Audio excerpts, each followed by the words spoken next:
Olá, tudo bem? Vamos a mais um vídeo sobre orientação a objetos, trabalhando alguns assuntos totalmente importantes, como todos os que nós já estamos trabalhando nessa playlist. Hoje nós veremos herança, polimorfismo e também enumeradores e uma avaliação sobre o uso de herança ou composição. Vai ser um conteúdo bem divertido.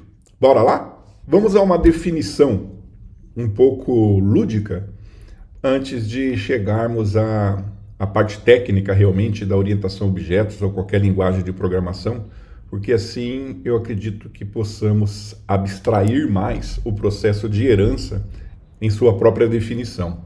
Então, a herança ela pode ser aplicada em diferentes contextos além da orientação a objetos. Em geral, a herança refere-se à capacidade de um objeto, classe ou entidade de herdar características de outro objeto, classe ou entidade. Estamos falando aqui um pouquinho sobre orientação a objetos, sim, mas quando a gente fala classe, né, não é uma classe específica de orientação a objeto, mas uma classe, por exemplo, do reino animal, uma classe de produtos, uma classe de pessoas. Então, ter essa noção que a herança abrange muito mais além do que a programação orientada a objeto. Então, como um exemplo simples de herança em um contexto não relacionado à programação, é a herança genética. Isso a gente tem em nós, né? Onde nós herdamos características biológicas de nossos pais, nossos filhos herdam da gente, como cor dos olhos. Você talvez tenha tido aulas lá onde estudou essa parte da biologia. A altura também tem a ver com os pais.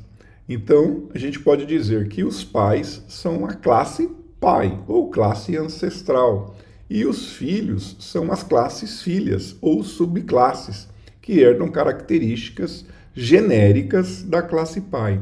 Veja que o uso da palavra genérico, tá? A gente vai utilizar bastante isso daí. Um outro exemplo em que se trabalha a herança e não relaciona-se à orientação a objeto é a herança cultural. Uma cultura ela pode ser vista como uma classe pai, que transmite tradições, valores e práticas para gerações futuras. Nós temos uma cultura no Brasil, particionada entre as regiões, né? O Brasil é um país continental, então nós temos culturas praticamente em todos os estados do Brasil, né? Então essas culturas são passadas de geração a geração. E esse passadas de geração a geração é uma herança.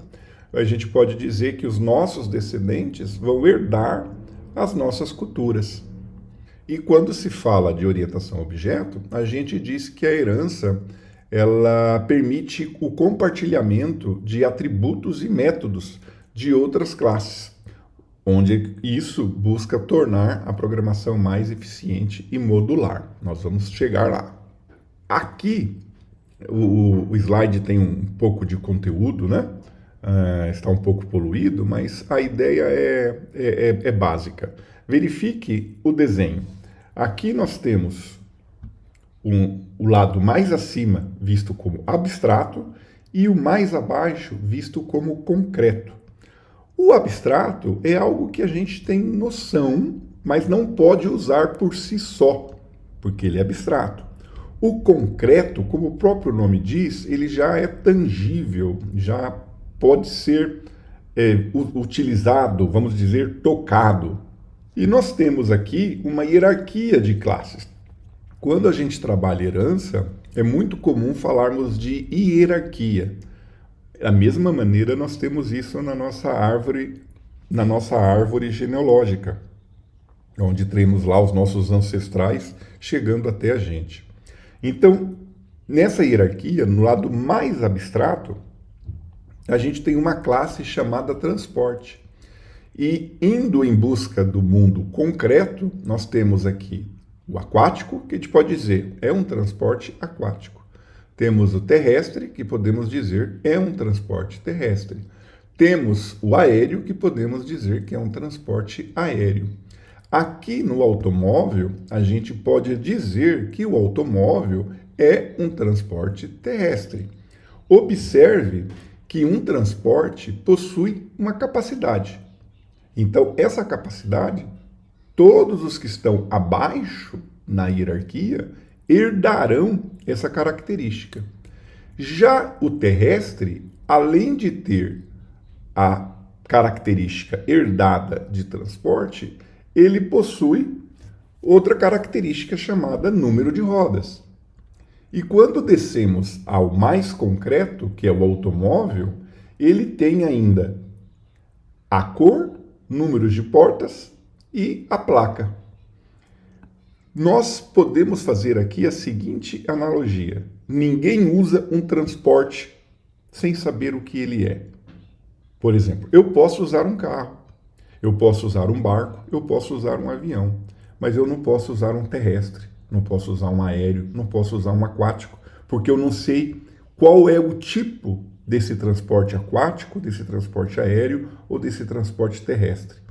Então, o concreto eu consigo utilizar. E esse conceito é muito importante vocês terem em mente para que possamos levar esse conhecimento teórico para o momento em que nós formos implementar as hierarquias de classe. Aqui nós temos uma observação muito importante, que há casos em que se começa a estudar orientação a objeto e parte lá do princípio, vou usar herança para tudo, porque herança é legal, herança dá para deixar num nível maior tudo que é comum e vai especializando. Então, é preciso ter muito cuidado no uso de herança, porque se você tiver uma hierarquia muito grande, pode ficar desorganizado e você ter dificuldade de compreender e de fazer manutenção. Então é sempre necessário muito cuidado para isso. E a herança que nós estamos vendo no vídeo agora é uma herança chamada herança por extensão. Existe uma outra herança que nós vamos ver em vídeo futuro, que é a herança por contrato. A herança por contrato, sim, ela é bastante recomendada. Na orientação a objetos, a gente pode dizer que a herança é usada para criar uma relação entre classes. E relação entre classes, nós vimos em vídeo anterior, é uma associação. Então, nós possuímos duas classes que se associam por meio de herança. Então, a relação que existe entre essas classes é diferente apenas no contexto das outras que nós vimos anteriormente. E nós vamos ver mais para frente esse diferencial. Importante aqui é saber que a herança é uma relação entre classes. O termo que eu comentei anteriormente e pedi para você memorizar é a parte da genérica ou generalização, é muito importante, tá? Então veja o parágrafo aqui. A generalização é o processo de abstração que leva à classe mais genérica que pode ter atributos e métodos comuns de várias classes especializadas.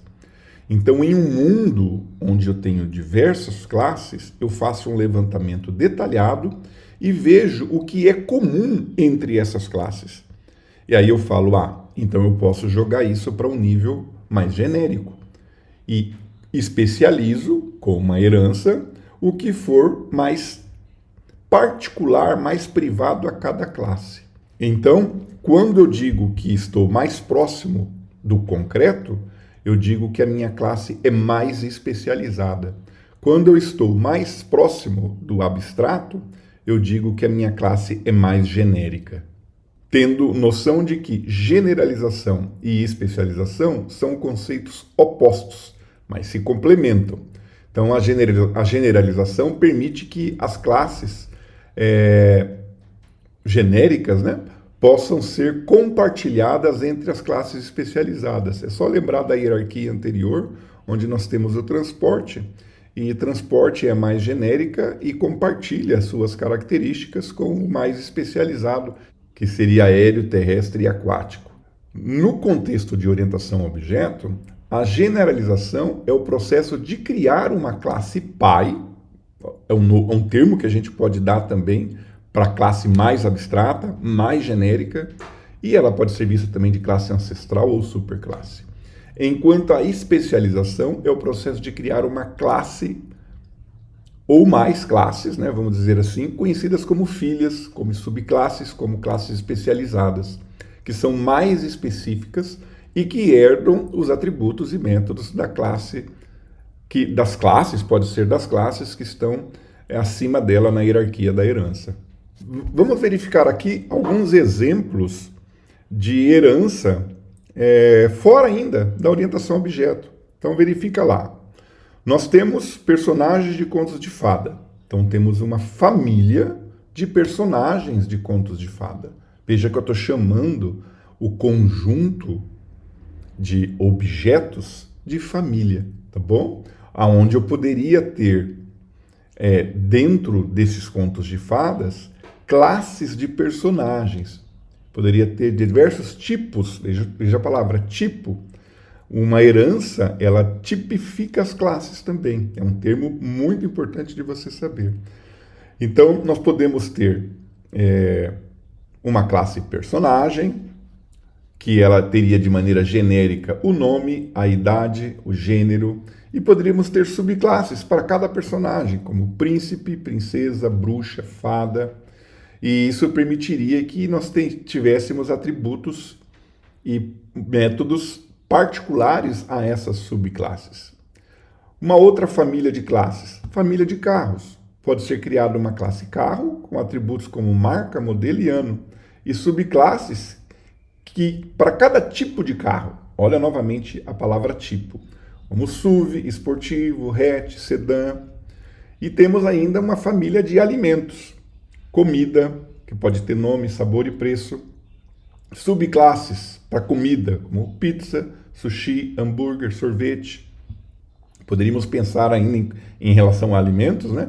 Doces e salgados, naturais, industrializados. Então, existem várias possibilidades que a gente precisa levar em consideração quando vamos trabalhar com herança. Como eu comentei há pouco, uma hierarquia de herança, ela, além de ser uma relação entre classes, ela trabalha uma tipificação.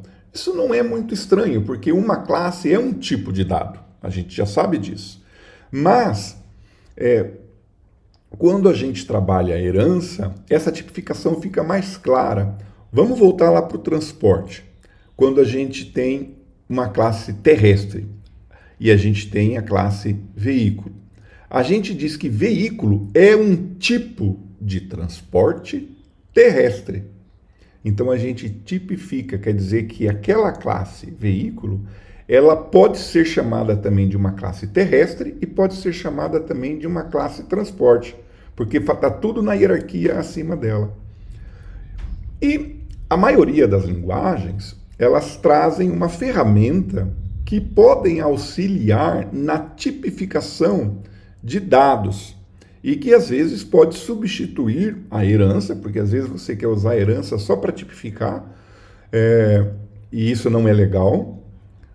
E também a gente pode usar esse recurso, que são os enumeradores, para dar um auxílio muito melhor para a gente durante a programação, evitando que a gente faça uso de textos constantes, variáveis, como uma string, como um valor inteiro. A gente nomeia um determinado valor e usa o nome dele. Você vai ver que é bem legal essa estratégia de enumeradores.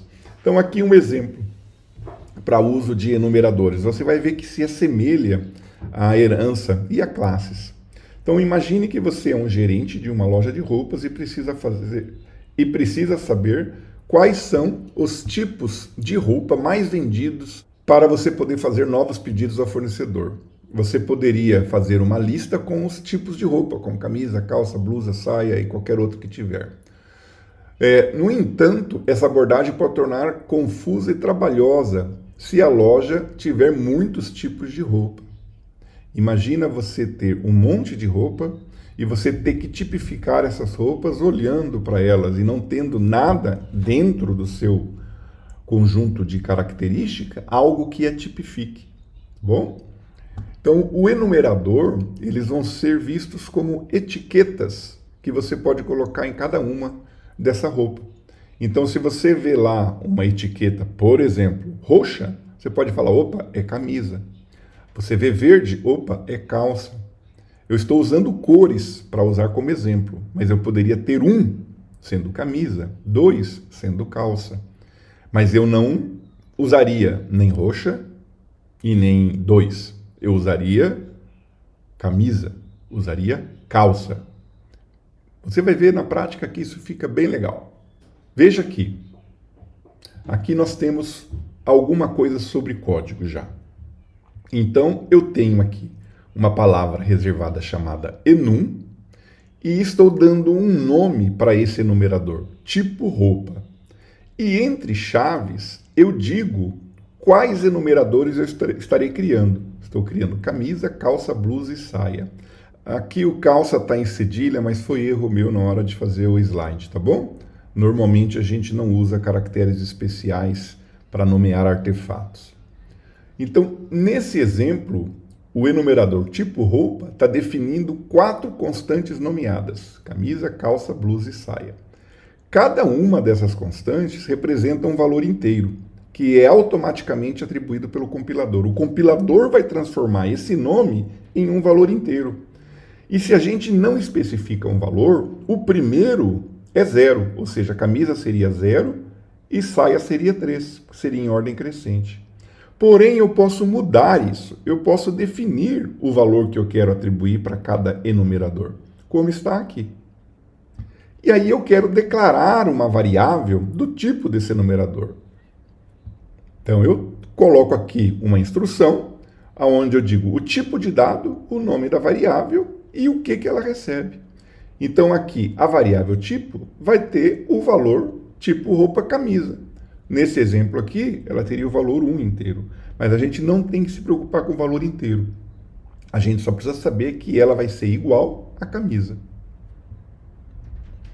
Bom, então enums são úteis em situações onde a gente precisa de um conjunto limitado de valores para cada tipo. Veja bem, limitados, tá bom? E tem que ser algo muito bem pensado, que caso no futuro você fala que não, agora eu tenho mais itens aqui.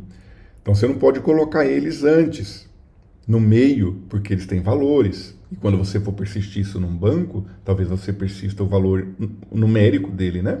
Então você pensar sempre em colocar por último. Ou então você coloque uma numeração para cada um com um intervalo entre um e o outro, prevendo já a ocorrência de novos. Mas a gente não cria enumeradores com muitas opções. Senão a gente compensa a gente criar uma tabela e fazer o uso dessa tabela como valores a serem tipificadores. E os enumeradores eles podem ser utilizados com switch, porque são valores inteiros, e podem, obviamente, também serem utilizados com if, else. Embora a herança e os enumeradores sejam recursos distintos, eles podem ser utilizados em conjunto. Uma forma de utilizar enumerador com herança seria por meio da criação de um enum que representa o tipo de produtos, que nem a gente viu antes. E em seguida, a gente poderia criar uma classe base para representar o produto genérico, que seria produto, né?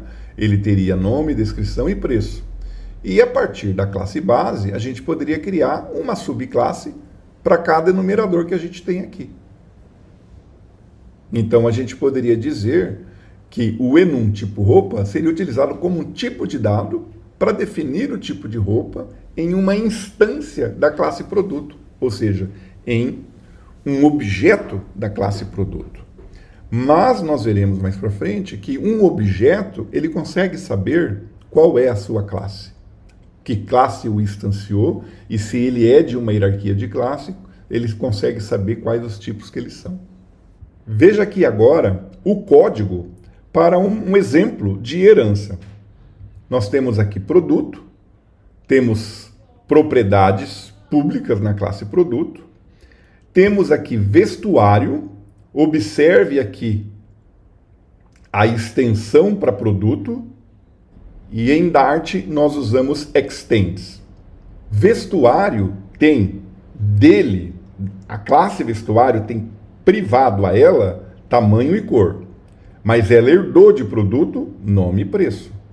Aí eu tenho aqui outra classe, eletrônico, que herda de produto. Então eu posso dizer que eletrônico é um tipo de produto. E o eletrônico tem marca, ano de lançamento, nome e preço. Eu tenho um livro, que também é um produto. Ele possui autor e editora, nome e preço. Vestuário não tem marca. Eletrônico não tem autor. Só o que está acima da classe especializada é herdado por ela. As classes que estão ao seu lado na hierarquia, elas não conhecem as propriedades uma da outra. Verifique aqui no código que eu agora instancio uma classe vestuário que vai para uma variável chamada camiseta. E eu já inicializo essa instância com valores, né? Camiseta, preço 49, tamanho M, cor azul. Instancio também um eletrônico, passando valores. Veja que nome e preço, nos dois casos temos. Aqui em livro também temos nome e preço. Mas em livro nós temos autor e editora. Em eletrônico temos marca e ano. E em vestuário temos tamanho e cor.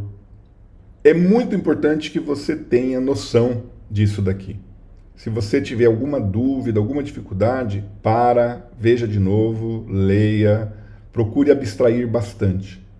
Aqui um outro tema, que às vezes pode ser o calcanhar de Aquiles quando se trabalha a orientação a objeto, é o polimorfismo. O polimorfismo, trazendo ele para um contexto básico de compreensão, é como ter um superpoder que permite fazer várias coisas com a mesma habilidade. Então, um exemplo, um chefe de cozinha tem o superpoder de cortar alimentos com a mesma habilidade com qualquer ferramenta de corte. Então, pensa em um chefe de cozinha que tem o superpoder de cortar alimentos com a mesma habilidade com qualquer ferramenta. Ou seja, ele tem a habilidade de cortar carne, pão, legumes. Não importa com que ferramenta. Pode ser com uma faca, com uma tesoura ou até com uma colher. Mas ele tem essa habilidade. Tá ok? Então, ele tem esse superpoder. Então, vamos pensar dessa maneira. O polimorfismo dá um superpoder para alguém. Nós vamos ver depois quem é esse alguém. Então, quando trabalhamos a orientação a objeto, o polimorfismo se refere à habilidade de uma entidade, como um objeto, uma função, uma classe, de assumir várias formas e executar diferentes ações dependendo do contexto em que é usado. Então, um objeto, ele pode responder de maneira diferente ao mesmo método ou mensagem, dependendo da classe que o gerou ou tipo. Isso permite uma maior flexibilidade e reutilização. Nós vamos ver isso, tá bom? Fica tranquilo, fica tranquila. Vamos aqui pensar em um exemplo que podemos utilizar o polimorfismo. Temos uma situação onde precisamos controlar diferentes tipos de usuário em um sistema de autenticação.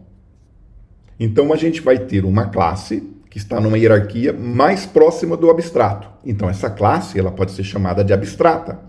E nós vamos definir essa classe como abstrata, porque ela não pode ser utilizada. Como uma classe não pode ser utilizada, ela não permite seu instanciamento. Nenhum objeto pode ser criado diretamente dela. Então, essa classe nós vamos chamar de usuário. Mas nós podemos ter classes especializadas ou classes concretas para um administrador, para um gerente e funcionário. Então, cada classe dessa implementa o método autenticar, mas de uma maneira diferente. Porque a maneira de autenticar um administrador pode ser diferente de autenticar um gerente ou um funcionário. Então, olha aí o superpoder. Posso autenticar todo mundo, mas cada um de maneira diferente. Agora, pensa assim, na nossa tela do sistema de autenticação, o usuário só vai dar o nome dele, nome e senha, né?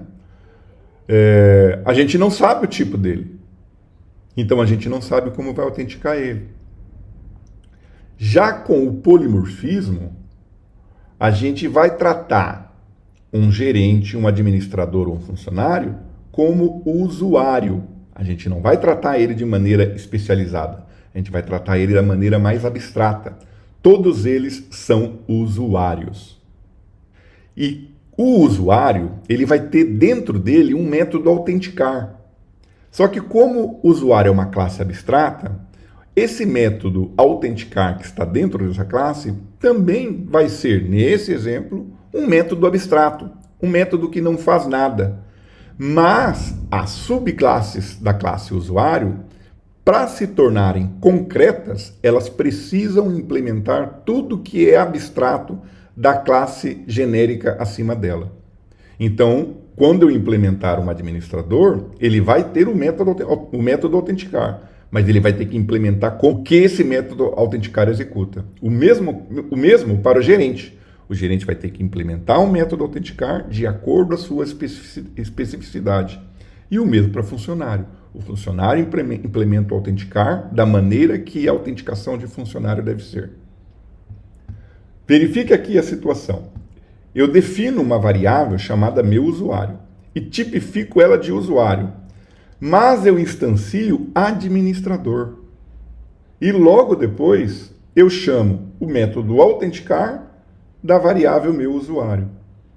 Veja, usei uma classe para instanciar, usei outra classe para tipificar, porque autenticar está nessa classe usuário, mas eu tenho certeza que administrador tem.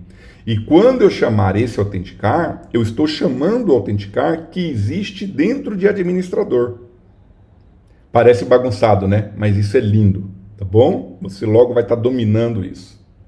Então, o polimorfismo aqui vai garantir que o autenticar que será chamado é o implementado na classe administrador, mesmo que o objeto seja sendo tratado como objeto da classe usuário. Então, isso vai permitir que nosso sistema de autenticação seja mais flexível e reutilizável, porque nós vamos poder tratar de diferentes objetos como se fosse a mesma classe, desde que essas classes herdem da classe usuário, correto? Classe abstrata é um conceito da orientação a objeto que permite definir uma classe que não pode ser instanciada. Falei disso agora há pouco. Então, nós não podemos ter objetos de uma classe abstrata. Ela é mais utilizada como um modelo para criar outras classes que a estendem. E nós podemos ter uma classe com métodos abstratos. Aí você fala, a classe é concreta, mas se ela tem método abstrato, essa classe é abstrata. Então, ela é útil quando queremos definir um conjunto de propriedades ou métodos que serão comuns a várias classes filhas. Lembrando que não podemos instanciar uma classe abstrata. Agora, imagina aqui quem está modelando uma aplicação de música, que possui diferentes tipos de instrumentos, como violão, piano e bateria. Todos os instrumentos possuem característica em comum, como o fato de terem um nome, um fabricante e um preço. Porém, cada tipo de instrumento possui também características específicas, como o número de cordas do violão, quantidade de teclas do piano e o número de tambores da bateria. Então, nesse caso, podemos criar uma classe abstrata chamada instrumento, que define o que é comum, e deixa o método tocar como abstrato, que daí a classe vai ser abstrata. Aí eu crio a classe violão, piano e bateria, estendendo de instrumento. E implemento nessas três classes o comportamento do método tocar. Comportamento é o que o método faz, tá ok? Então a gente pode dizer que uma classe abstrata serve como um modelo para a criação de classes filhas ou subclasses. Olha aqui um exemplo. Temos a classe abstrata usuário, com nome, e-mail e senha. Veja a palavra abstract. Temos o método chamado autenticar, que não retorna nada. Temos a classe administrador, que estende usuário. E ela sobrescreve, veja aqui o override, o método autenticar. Esse sobrescrever quer dizer que esse método autenticar existe na classe imediatamente acima, na classe que ela estendeu, que é o usuário. Veja que ele está marcado como abstract. Então, quando eu digo override, eu estou sobrescrevendo um método que já existe. E aí eu digo, autenticação do administrador. Aqui, o funcionário estende de usuário. Sobrescreva autenticar, chama um outro método aqui. A mesma coisa para o gerente. E aqui eu tenho o meu sistema de autenticação, onde eu tenho um método, autenticação usuário, que recebe um usuário e invoca o método autenticar desse usuário que recebeu. Aí os meus testes. Instancio o sistema de autenticador, o sistema de autenticação, inicio um administrador e autentico o administrador. Instancio um gerente, autentico o gerente. Instancio um funcionário, autentico o funcionário. Veja que os três são definidos como usuário, porque os três são um tipo de usuário.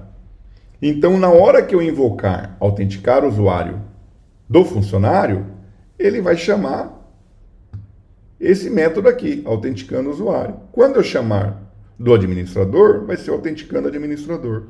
Quando eu chamar do gerente, vai ser autenticando o gerente. Isso é muito legal, gente, tá bom? Procure entender bem isso, volte, assista de novo, procure literaturas, precisa dominar isso. Eu comentei que herança é uma coisa legal, útil, mas que a gente deve usar com muito cuidado. E o que a gente usa quando parece que dá uma herança, mas não é bom usar a herança? A gente pode usar uma associação do tipo composição. Isso é muito legal também, tá bom? Então eu sempre comento, se cabe uma composição, usa a composição, é melhor do que a herança. Então, tanto herança como composição, que nem eu disse anteriormente, são associações, e ambas definem uma relação entre as classes. A herança é uma relação do tipo E1. Então, no exemplo do usuário, um gerente é um usuário. Se eu tenho em gerente uma propriedade do tipo usuário, eu vou dizer que gerente tem um usuário. Então, composição é o tem um, herança é um. Bom, na herança, a subclasse herda todas as propriedades e métodos da superclasse, que permitam ser estendidos. Enquanto na composição, a classe composta possui uma instância da classe componente. Aí eu digo o que eu quero tornar público dessa classe. Eu posso utilizar apenas alguma parte dela e tornar público só o que eu quero. Eu não preciso trazer para a classe que tem a propriedade tudo o que essa propriedade vai ter. Isso eu posso limitar conforme a necessidade. Isso é um poder bem maior, um controle maior para mim. Então, novamente aqui, tá bom? Depois a gente vai ver exemplos com a composição. Então, usar herança com cautela. E lembrar sempre, composição é uma abordagem mais flexível. Então aqui, vamos supor que a gente está desenvolvendo um sistema de vendas online de produtos eletrônicos. Definimos uma hierarquia de classe para produtos, com a classe base produto e a subclasse celular, notebook e tablet. No entanto, conforme vamos desenvolvendo o sistema, percebemos que alguns produtos têm características muito específicas que não se encaixam facilmente na hierarquia de classe. Aí coloca a herança abaixo, aí já não vale a pena a herança.